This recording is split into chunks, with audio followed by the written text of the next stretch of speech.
in broadcasting and free tuition.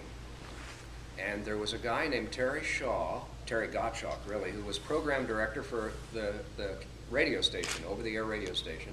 He was sitting in his office. I stopped by and said hello, and he did the broadcast of the first and third periods, but a student did the second. And he said, the guy that just did the second periods last year graduated.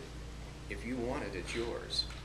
So that made it, Michigan, I didn't even enter the equation at that point. I was actually going to get a doctorate, and also the first time I did a game to anybody other than myself was period 2 in the fall of 1973, Bowling Green versus Ryerson.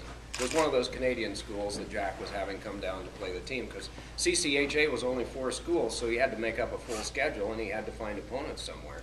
So a lot of the Canadian schools came down, and that was it. That was the first time that I ever got to do a game. Well, after 2 years of coursework, this is in 20 seconds, isn't it? After 2 years of coursework, I sent out the tapes again.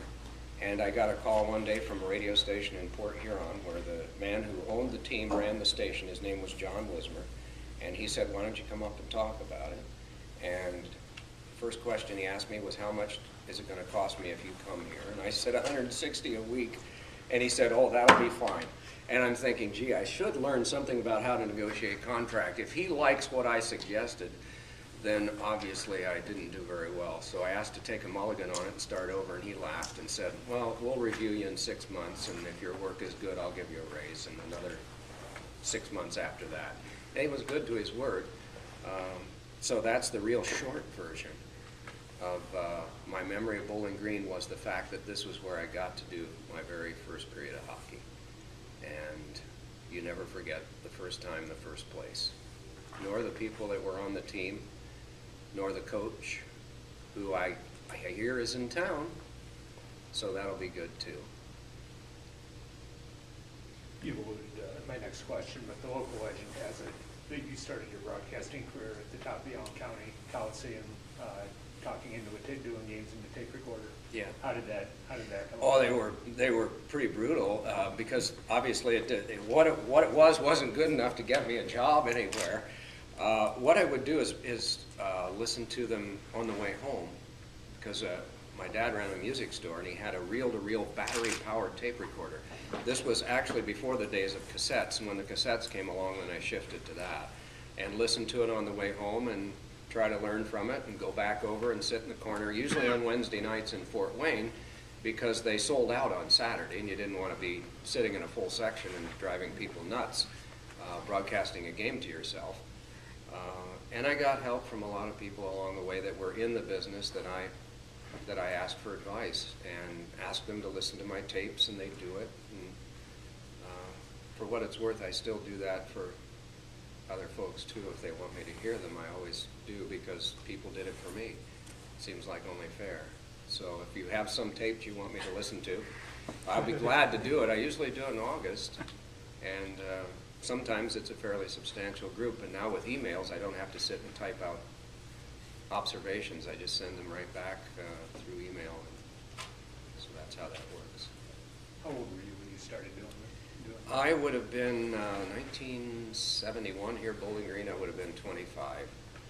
So I'd finished up in Miami and then been in the workforce for 2 years teaching college, and that was when I realized that if college was going to be the be-all and end-all for me, if I wasn't going to ever be able to get into hockey, then I'd better get the advanced degree. And this was, especially when Terry said you can do the second periods, this was the place to be to do it. So. Was that a regular gig? Were you basically doing all the home games, second period, or?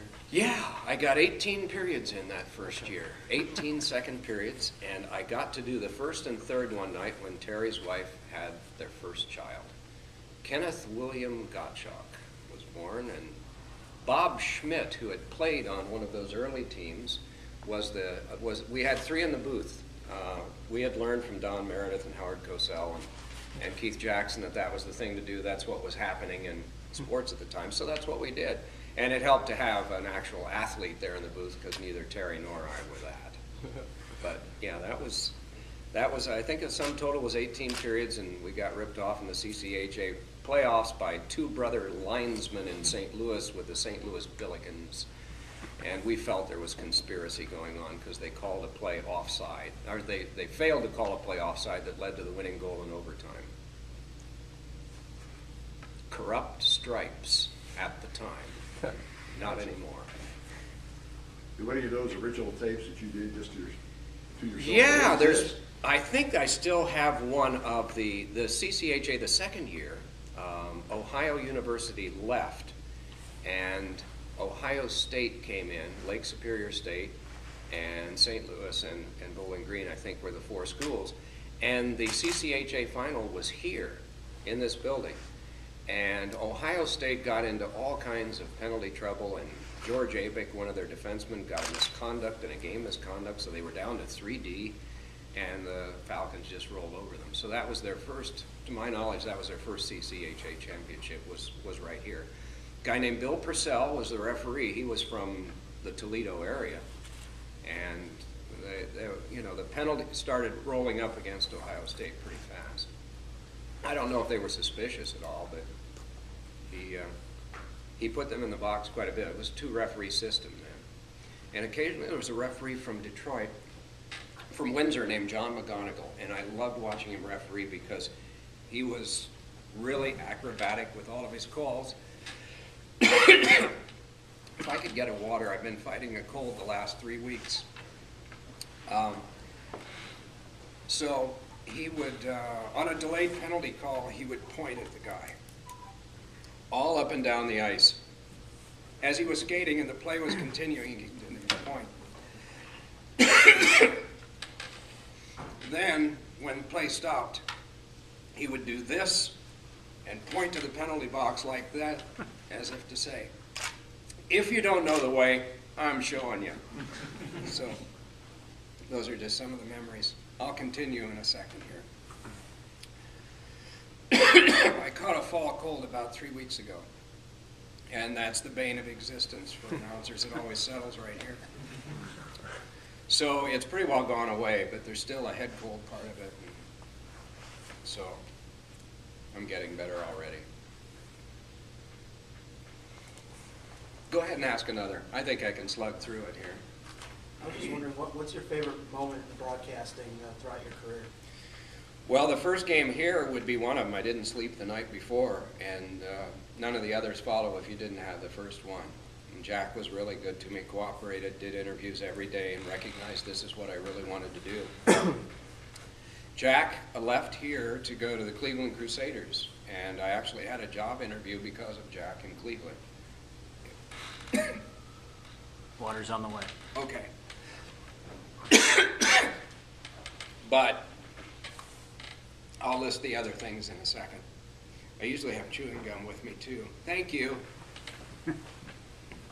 You'll be amazed how good I'll get if I have a slug of water. Thank you. You're welcome. Sid's goal in overtime, of course, would be one. First Olympics was in '92, and you never forget the phone call when it comes in for the first Olympics. I was in Hershey, Pennsylvania, and we didn't have cell phones then. And so there was a call at the front desk to return a call to my agent, and she said, CBS wants you to go to Albertville and do the Olympics. And so that was a great memory. Clark Donatelli was captain of the team. A lot of guys eventually went on, but these were amateur Olympics then, and the same was true in '94.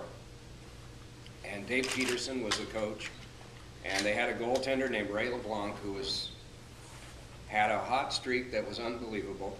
They lost to the unified team, which was after the fall of communism by 6 months. The unified team had 17 guys that went to the NHL.